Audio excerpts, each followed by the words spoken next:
The next bucket that you were talking about, which was really interesting, was the 3 months to 4 years bucket with stretch, which is very interesting because you have those live events where you maybe need a little bit more money, and you might have actually know it beforehand already. For example, if you're moving to a new area, moving takes more money because maybe you have an overlap in rent, maybe you buy new furniture, whatever it is. Moving, even if it's just between rent moving, you still need more money. Obviously, if you buy a home, that's a whole new kind of expense that you incur. But let's just say it's just the moving cost of it. You will need in that 1 month way more money than you usually need, because you need all your usuals plus like double or 3 times as much, depending Yes. on how you move. And so if you know I'm going to move in 1 month, I think on 1 month, in 1 year, stretches like I feel like the perfect place, or like a high yield savings account like Stretch that has like 10, 11%, 8%, 9%, whatever it is the perfect place for that, because it has a little bit more risk, obviously, but it has the high return and better place for your money in that very frequency. I love your thinking around that, like time frame. Yeah, so that's exactly what I mean, right? If you have to pay for something, let's say for example, if you have to pay for moving expenses, and you know it's gonna be, let's say for example, it's gonna be $10,000, or it's gonna be, let's say just to get round numbers, and you'll get what I'm saying. Let's say it's $12,000, and if you had a checking account, you'd have to put in $1,000 a month to get to that point. Whereas with STRC, maybe you can get away with putting in 950, right? And the interest is going to cover the rest of it. So instead of putting in $1,000 a month, you can put in $950 a month, and the interest is going to cover the rest of it. I don't know the exact calculation, but the interest will cover the other part of however much money you need. And I think that works really, really well, because we know that STRC is probably going to be close to $100 in a year, right? Would you assume that? I think they will do an amazing job at keeping it at around $100. Like I think Yes. it will And be and super, super, super stable. That's exactly what I think, and they're doing that right now, and they're consistently doing it. They're keeping it at $100. Right now, it's at 99.28, but that's a result of the ex dividend date, the record date, and all that. I won't go into that, but at points there's going to be like 1 or 2% of volatility, and that's perfectly fine, because the return that you're getting is more than covering you for that volatility. I think it's smart to have STRC for those short term and medium term expenses, because then you know that you have the money when you need it, and you can sell your asset whenever you need to. Of course, we're not considering taxes here. Taxes are going to be depending on your jurisdiction. You need to account for that yourself. But I think it's smart to have that, because you're going to get a higher return than any high yield savings account, and I think that's so important, because you want to be able to pay for your expenses in the medium term. If you can't pay for your expenses, I mean, let's say for example, in the thing that you said, the moving, how are you going to move if you don't have cash? You have to pay somebody. You can't. Let's say you have a pickup truck. You can't haul all of your furniture over. Like, let's say you have a whole house. You can't haul everything over yourself. It's going to take you like a month. You have to pay somebody to do it. You have to pay somebody to, like, all the other stuff that comes with moving, furniture, buying furniture, um, whatever it is. Maybe you need to take a week off, and you don't get paid in that week. You need to save for that. If you don't, then you have less options. I think the 950 is really interesting, and I think the math is roughly right, but like people can check. But it's definitely like between like 40 and $70 per month that you probably save if you put it Yes. in a normal checking account versus the stretch account. And it's a really interesting thought experiment, because you can put, instead of $1,000 in the checking account that yields you nothing, or just 1% or something like that, you can put that in the high yield savings account like Stretch, and you can earn on it. So instead of like putting the $1,000 in the traditional account, you can put $950 in the Stretch account, and you can use the other 50 to put into Bitcoin. Yes. And this is a really interesting one, because you don't need that money. You got that money extra. And so that money might actually increase more because Bitcoin might have a good, a good 10, good 5 months, 6 months, whatever the time frame is, or it has a bad one, doesn't matter. But you have more long-term capital available to put into something like Bitcoin, a strategy. So confusing, stretch and strategy for me. So like you can use that saved capital to put into something long term for building a bigger nest egg for that. It's an amazing way to think about that. I've never really like I've realized like I'm doing it myself because I'm moving not that long, and I'm actually doing that. I put some money into stretch, not nearly enough to move, but I just wanted to test it out, and I'm like, that's amazing. Even like in Austria, you have to pay taxes on it directly, so it's not an 11.5%. It's an I think an 8 point something percent or 8 to 9% thing after taxes. But that's amazing still. Like Yeah. on my bank account, they're offering me 0.3%. That and like that's so bad. I know in America there are better savings accounts on banks. You guys get like 2-3% in the savings account. But here in Austria and Europe, I mean, in Switzerland, you even get a negative, negative. You have Wow. to pay the a bank to take your money, which is like a tremendously bad thing. That's horrible. So I'm actually surprised you get 0.3% from your bank, because banks give you like 0.1.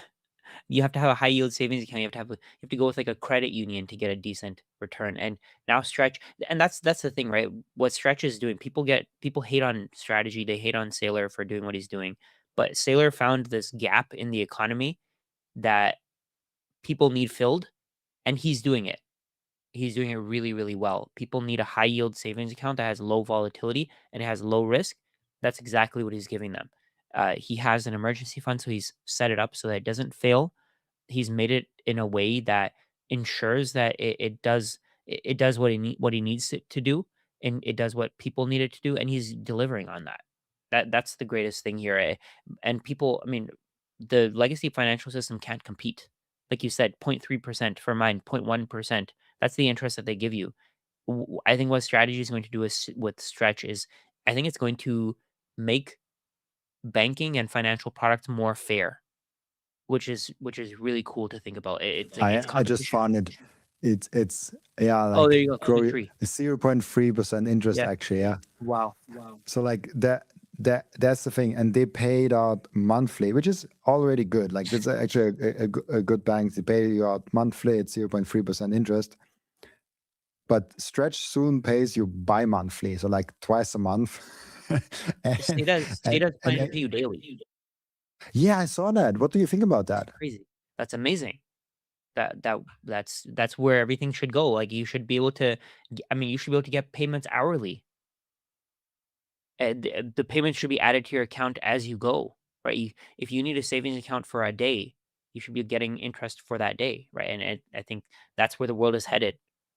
In the legacy system, that wasn't possible because banks didn't want to make that happen. All of them were colluding, they were working together to make sure that doesn't happen.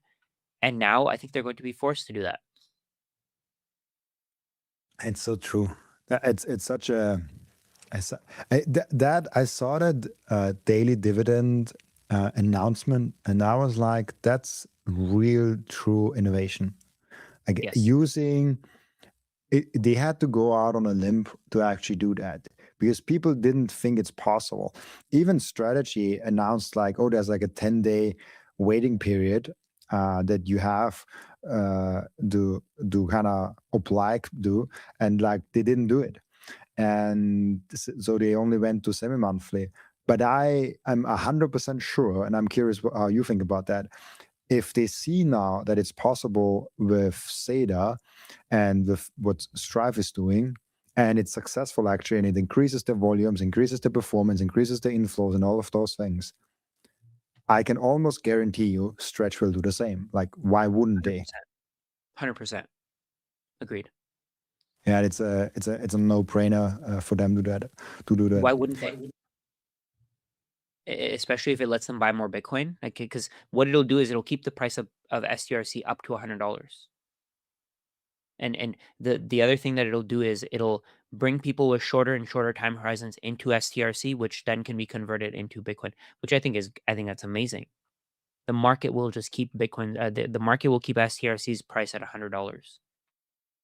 With microseed, you can engrave your 12 or 24 word seed phrase, the entire seed phrase, onto a 1-inch small washer. Yes, just one washer. All 24 words on that one washer. You can hide that thing everywhere. And even better, you don't need to buy a new kit every time you have to get a new wallet. You can make unlimited backups because microseed is not selling the washer. Microseed is selling the device that stamps the washer. So you get the full kit with the device, with the washers, with the hammer, with everything you need to get started today. And you can make with that unlimited amount of backups. Go now to microseed.io. I finally and officially mine Bitcoin. This is not just something to stack more Satoshis, but it's most importantly also to support the network. Individual miners are the ones that keep the Bitcoin network decentralized. And by the way, you get KYC free Bitcoin. That's why I use Simple Mining. I get an actual proper Bitcoin miner. They set it up for me. They repair it if it breaks down. And most importantly, they let me choose the pool and even connect my own full node. I'm completely sovereign and I'm completely in control, and I can sign up with Ocean, no account needed. I just give them a Bitcoin address and then there's mining going on. No KYC, nothing. So if you're ready to mine Bitcoin, go to simplemining.io, tell them you come from Robin, and let's mine Bitcoin together.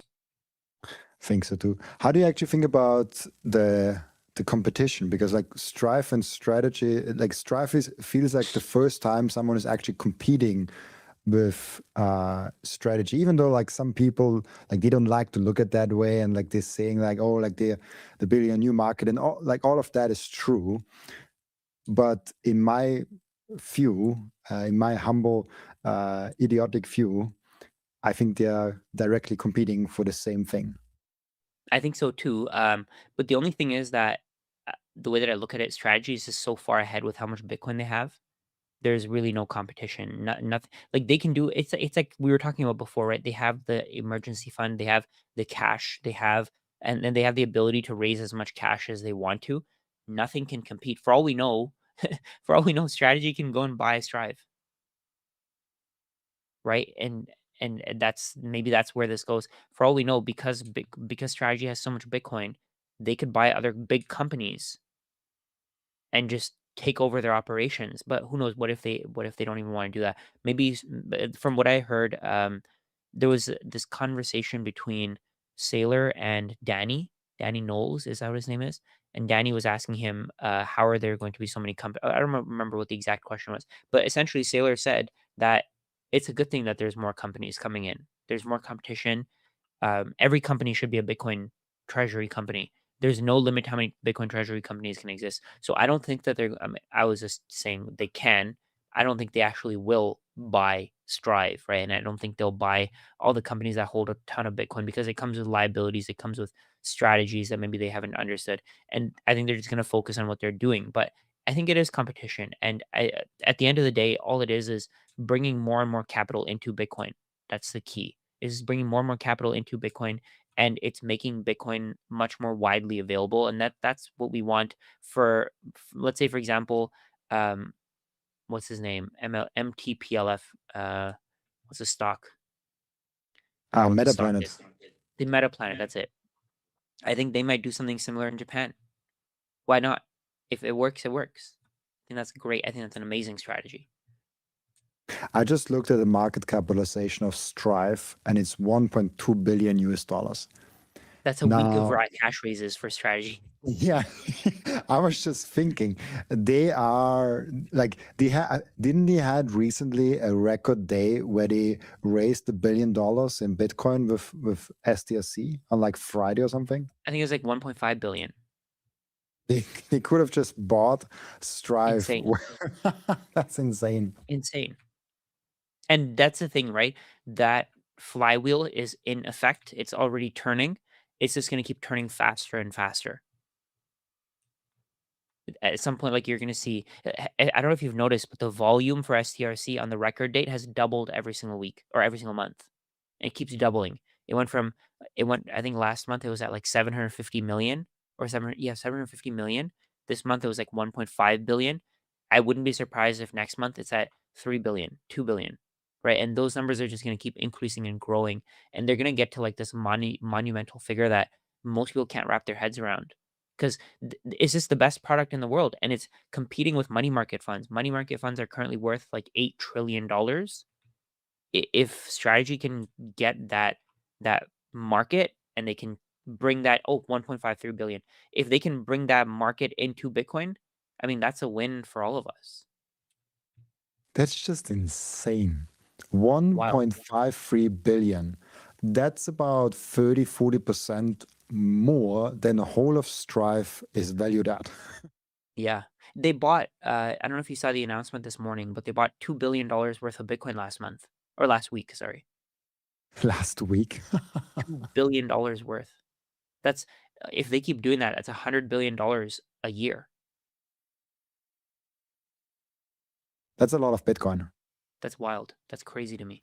Thank you for watching this video. This was only a snippet of the podcast. And if you want to watch the full episode and get all of the context of this episode, you can click right here or here. Oh, maybe also here.